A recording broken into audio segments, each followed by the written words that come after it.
Banner ಬಿಟ್ಟು ಸ್ವಲ್ಪ ಹಿಂದ್ಗಡೆ ಬರ್ರಿ ಸರ, ಸ್ವಲ್ಪ ಬ್ಯಾನರ್ ಬಿಟ್ಟು ಹಿಂದ್ಗಡೆ ಬರ್ರಿ, ಬ್ಯಾನರ್ ಕಾಣಲಿ.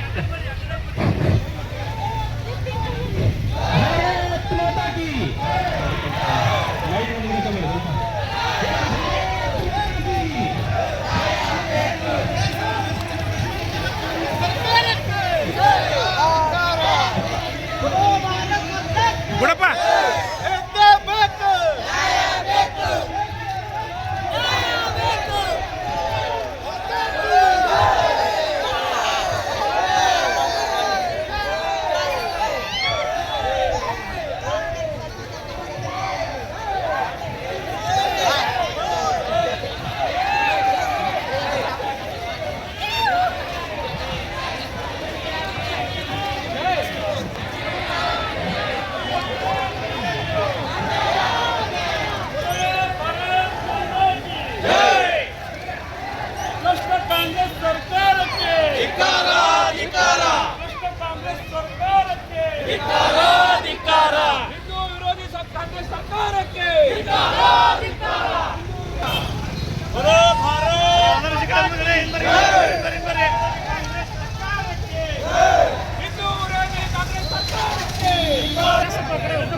ನಮ್ಮ ಪದಾಧಿಕಾರಿಗಳು ಸಹಿತ ಮಕ್ಕಳ ಜೊತೆಗೆ ರೌಂಡ್ ಹಾಕಬೇಕು, ಮಕ್ಕಳ ಜೊತೆಲೆ ಹೊರಗಡೆ ರೌಂಡ್ ಇರಬೇಕು.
ಮಾಡ್ತಕ್ಕಂಥ ಕಾಂಗ್ರೆಸ್ ಸರ್ಕಾರಕ್ಕೆ, ದಿಲ್ಲಿಯಲ್ಲಿ ನಡೆತಕ್ಕಂಥ ವಿದ್ಯಾರ್ಥಿಗಳ ಭವಿಷ್ಯವನ್ನ ಹಾಳು ಮಾಡ್ತಕ್ಕಂಥ ಕಾಂಗ್ರೆಸ್ ಸರ್ಕಾರಕ್ಕೆ, ಕಾಂಗ್ರೆಸ್ ಸರ್ಕಾರಕ್ಕೆ, ರಾಹುಲ್ ಗಾಂಧಿಗೆ, ಕೆ.ಸಿ. ವೇಣುಗೋಪಾಲ್ಗೆ, ಪಾರ್ಟಿಗೆ ಎರಡು ಕೈಗಳನ್ನ ಮೇಲೆ ಎತ್ತಿ ಘೋಷಣೆ ಹಾಕೋಣ. ಯಾಕಂತ ಹೇಳಿದ್ರೆ ಜಿರಳೆ ಪಕ್ಷದ ನಾಯಕರು ಸಂಸತ್ತಿ ನುಗ್ಲಿಕ್ಕೆ ರೆಡಿ ಆದಾಗ ದೇಶಭಕ್ತರಿಗೆ ಕೈ ಎತ್ತಿ ಘೋಷಣೆ ಹಾಕೋದು ಕಷ್ಟ ಅಲ್ಲ. ಎಲ್ಲ ವಿದ್ಯಾರ್ಥಿಗಳ ಸಹಿತ ಎರಡು ಕೈಗಳನ್ನು ಮೇಲ್ಗಡೆ ಎತ್ತಿ ಘೋಷಣೆ ಹಾಕೋಣ. ಬೋಲೋ ಭಾರತ್ ಮಾತಾ ಕಿ, ಬೋಲೋ ಭಾರತ್ ಮಾತಾ ಕಿ. ಹೋರಾಟದ ನೆಪದಲ್ಲಿ ವಿದ್ಯಾರ್ಥಿಗಳ ಭವಿಷ್ಯ ಹಾಳು ಮಾಡುತ್ತಿರುವ ಎಡಪಂಥೀಯ ಸಂಘಟನೆಗಳಿಗೆ, ಹೋರಾಟದ ನೆಪದಲ್ಲಿ ದೇಶದಲ್ಲಿ ಅರಾಜಕತೆ ಉಂಟು ಮಾಡುತ್ತಿರುವ ಎಡಪಂಥೀಯ ಸಂಘಟನೆಗಳಿಗೆ, ಹೋರಾಟದ ಹೆಸರಲ್ಲಿ ದೇಶ ವಿರೋಧಿ ಚಟುವಟಿಕೆ ನಡೆಸುತ್ತಿರುವ ಎಡಪಂಥೀಯ ಸಂಘಟನೆಗಳಿಗೆ, ಹೋರಾಟದ ಹೆಸರಲ್ಲಿ ಪೊಲೀಸರ ಮೇಲೆ ಹಲ್ಲೆ ಮಾಡುತ್ತಿರುವ ಎಡಪಂಥೀಯ ಸಂಘಟನೆಗಳಿಗೆ, ಹೋರಾಟದ ಹೆಸರಲ್ಲಿ ಸಂಸತ್ ಭವನಕ್ಕೆ ಮುತ್ತಿಗೆ ಹಾಕಲು ಪ್ರಯತ್ನಿಸುತ್ತಿರುವ ಎಡಪಂಥೀಯ ಸಂಘಟನೆಗಳಿಗೆ,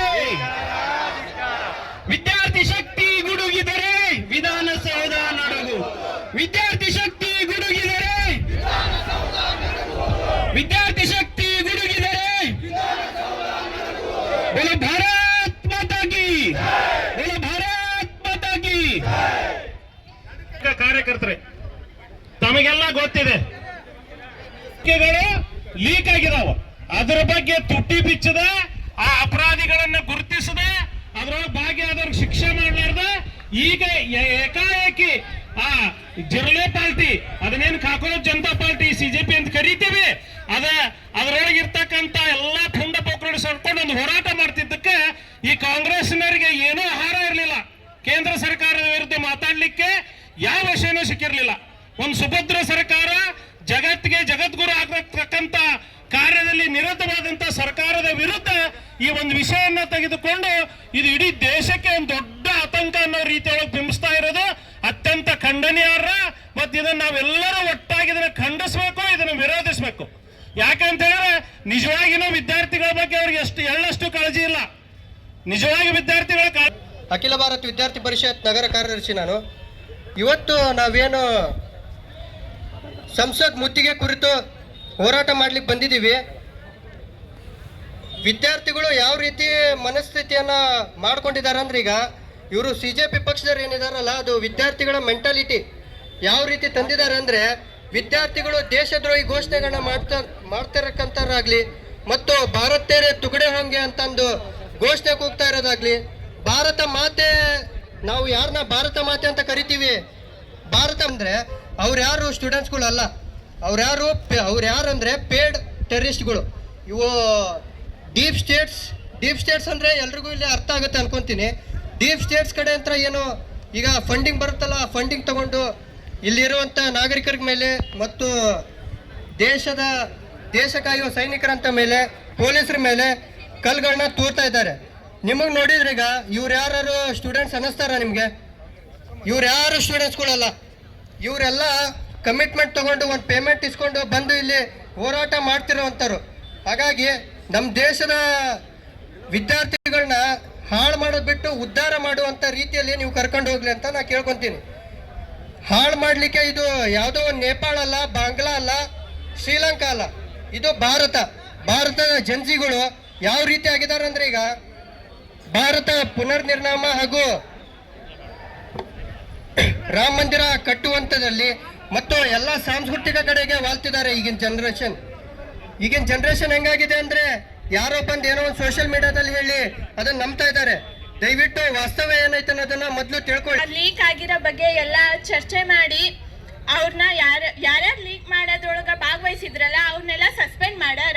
ಆದ್ರೆ ಕಾಂಗ್ರೆಸ್ ಸರ್ಕಾರ ಮತ್ತು JDS ಸರ್ಕಾರ ಜಿಲ್ಲೆ ತಮ್ಮ ಅಸ್ತಿತ್ವ ಉಳಿಸ್ಕೊಳಕ ತಮ್ದ ಬಂದ್ಮೇಲೆ ಹಕ್ಕು ನಡ್ಸತ್ತಾರ. ಆದ್ರೆ ನಿಮ್ದು ವಿದ್ಯಾರ್ಥಿಗಳ ಮೇಲೆ ಅಲ್ಲಲ್ಲ, ಪಬ್ಲಿಕ್ ಮೇಲೆ ಇರ್ತೈತಿ.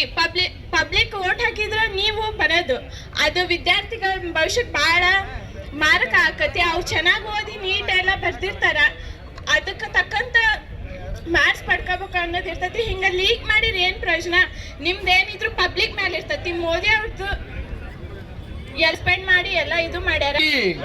ಭಾರತ್ ಮಾತಾ ಕಿ, ಭಾರತ್ ಮಾತಾ ಕಿ. ಈ ದಿವಸ ಹಾವೇರಿಯಲ್ಲಿ ವಿದ್ಯಾರ್ಥಿಗಳು ಮತ್ತು ಎಲ್ಲ ನಾಗರಿಕರು, ಹಿರಿಯ ನಾಗರಿಕರು ಕೂಡ ನಾವು ಈ ಒಂದು ಹೋರಾಟದಲ್ಲಿ ಭಾಗವಹಿಸಿದ್ದೇವೆ. ಈ ಹೋರಾಟ ಯಾಕಿದೆ ಎಂದು ತಮಗೆಲ್ಲ ಗೊತ್ತಿರೋ ಪಕ್ಷಗಳು ಜಿಲ್ಲೆ ಪಕ್ಷದ ತಮ್ಮ ಅಸ್ತಿತ್ವಕ್ಕಾಗಿ ಅವ್ರ ಜೊತೆಗೆ ಸೇರ್ಕೊಂಡಿರೋ ನಾಚಿಕೆ ಆಗಬೇಕು. ಒಂದು ರಾಷ್ಟ್ರೀಯ ಪಕ್ಷ ಆ ಜಿರಳೆಯ ಪಕ್ಷದ ಜೊತೆಗೆ ತಮ್ಮ ಅಸ್ತಿತ್ವಕ್ಕಾಗಿ ಹೋರಾಡ್ತಿರೋದು ನೋಡಿದ್ರೆ ಖಂಡಿತವಾಗಿಯೂ ಬಹಳ ದುಃಖ ಅನಿಸ್ತೈತಿ. ಒಂದು ಅದ್ರ ಜೊತೆಗೆ ತಮಗೆಲ್ಲ ಗೊತ್ತಿದ್ದಂಗೆ ನಾನು ಕೂಡ ಮೆಡಿಕಲ್